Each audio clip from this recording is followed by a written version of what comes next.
Hello, everyone, and welcome to the Sedona International Film Festival. I'm your host, Carol Kahn. We are coming to you live from Yavapai College, as well as YouTube Live.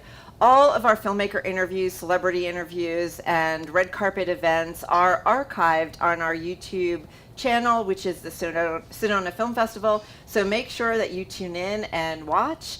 And also, Sedona is known as the Filmmakers Film Festival, which we have great pride in that title. And I'd like to introduce to you Katrina, who has won the Screenwriters Award competition. And we are just about to talk a little bit about your screenwriting play that you did. Okay. So, first, I want to welcome you to Sedona. Thank you. Is this your first time here? It is, and it's beautiful. I love everything about Sedona. Yes, and I hope we're treating you right at the film festival. Yes, great. The program, I was just telling Bob, is the best program that I've seen at a film festival. Awesome. And you go to a lot of film festivals. I do. Yes. Do I you do. enjoy that? I do. I like meeting the other creatives, just hearing their process about how they, came up with their stories and why they love, arts and things such as that. And Yes. and it's a reason to travel. There you go. And to come here in this beautiful place. I think it's interesting. Over the past years that I've been involved with the film festival, what I love is how people meet each other and then they end up like in groups, like discussing, like for you, it might be, the screenwriting that you've done, or someone similar may have like acting experience, and it just kind of comes together and they come back again like next year. And some come back several times, and it's like a family. It becomes a family thing. So That's what I've definitely learned about Sedona. It seems like a lot of the participants and definitely the workers have been doing this for a very long time, and they just love it. Like Yes. It's almost like an addiction. I'm like, oh, I feel like part of the family. Yeah, I started in November. I started texting everybody. We got, 3 months to go. 3 months, 3 days, 20 hours.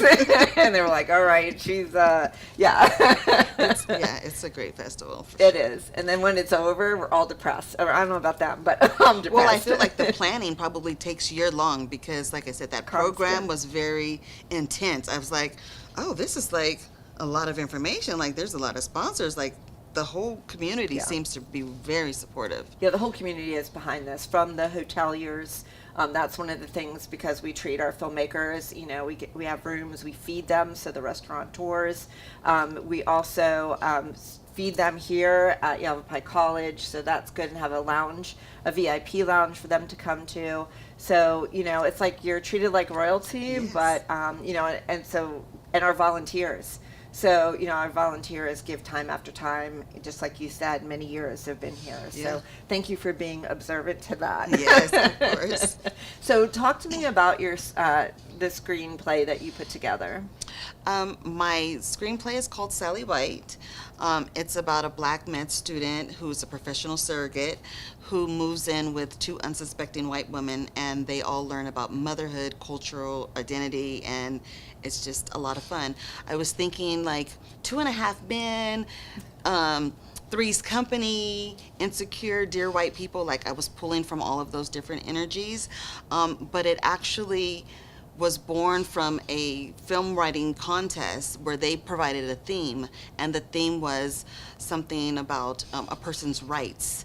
And so I thought, adding that's why I added the surrogacy, because a lot of people have their ideas about a woman and how her body, and so the idea of you do this for a living, carrying babies, some people might like it, some people might be against it, but there was an actual story that I found about a teacher that did it to supplement her income. And so there's a lot of different elements, and there's a lot of funny themes, and there's a lot of more serious themes, but it's just to get the conversations going about culture and people's rights, and it's done in a really funny way. So it's almost like an afterthought when you get the message, like, oh, there was a message in there after I stopped laughing.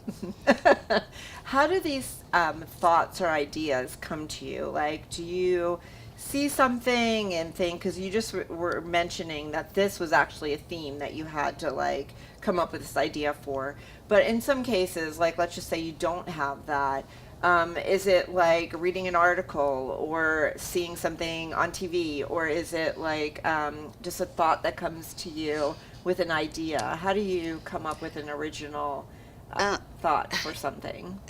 As crazy as it sounds, I say God speaks to me, and because some of the times I get these ideas and I'm like, where did that idea come from? Like, it's so crazy. But this one, the title specifically came from my own life experience. With my first husband, my last name was Chung, Katrina Chung. I don't really look like I'm of Asian descent, so when I would go places and they would meet me, they would be like, oh, you're Katrina Chung. Oh, do you have ID? Like, it got to the point where literally I converted my ID back to Jackson because I just got tired of the questions, because people have a perception of what I should have looked like based on my name. And so that's where the title for Sally White came, because they were expecting something else. And then here comes this black pregnant med student. Isn't that terrible? Very terrible. Preconceived notions about things. You also had mentioned that you had written a children's book. So what was that about? The children's book came about right during COVID. I have twins, and there's a place called Twinsburg. Oh, I think it's Twinsburg, Ohio. And every year they have this big festival, and it's for twins. And so we had been planning to go to this festival. It happens in August. Well, then COVID hit, and we couldn't go.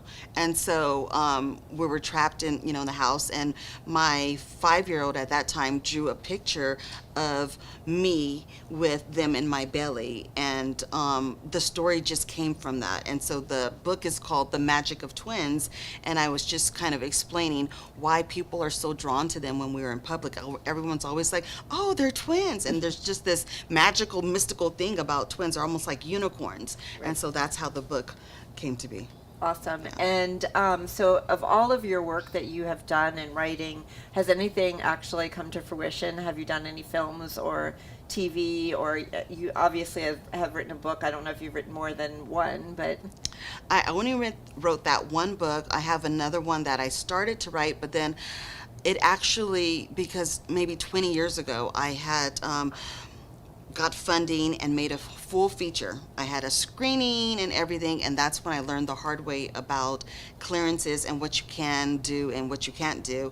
And so after that, I joined HBO. I've been there 20 years, and I was just like, I need to learn everything that I can so that when if I do make another film, it won't not be able to get distributed because I didn't have all my ducks in a row. Right. And so since then, I actually have a movie on Apple Prime that was Guillermo Diaz's directorial debut. It's called Dear Luke, Love Me. And I've turned, Sally White is a short. I'm filming a vertical series on Monday with the actress Novi Brown, who is in BET's Sisters. I think she was on there for like 5 or 6 episodes. It's going to be her directorial debut. So I'm getting into producing and writing, and I took a great class here at the workshop on storyboarding yesterday, and got inspired to maybe even direct. So awesome. We'll see. I mean, lady, you're on fire. I am trying to be. I'm like starting to get like, okay, I can't just sit here anymore. I got to get up and do something. For sure. I feel like that's my calling, to tell stories. I want stories that resonate. I was a teen mother at 16, so I've always kind of felt like an underdog. So a lot of my characters tend to be like an underdog, and then, they triumph in the end, proving the world wrong. Yes, yes. Well, it's so good to have you. And you have 3 children? 5. 5. Oh. Okay, I missed the other 2. I was going to do a shout out to your kids. Yeah, there's only 2 children left, but I have 5. Awesome. 5 awesome kids. Well, hopefully they follow in mom's footsteps. Maybe one will. Yeah. One's very creative. The others, they've got their own thing. One's a teacher, one's a social worker, and then the twins. And then my son is a tattoo artist. He has a tattoo shop. Awesome. So they're all over the place. Awesome. Well, shout out to Katrina's children. There you go. Thank you so much for being with us. It's so nice to have you here. And I'm counting on you to come back again. Yes, I most definitely. This is going to be my annual trip. Maybe next year I'll even put a film in. Yes. Okay, no doubt. No doubt. You have to do that. Well, just like I said, Sedona International Film Festival is the Filmmakers Film Festival. We are so proud of that, and to have people like Katrina to be involved in our film festival. So stay with us, watch all of us on YouTube. We're also on social media, which is on Instagram and Facebook, and our hashtag is Sedona Film Fest. And just keep watching. Thank you. See? Can I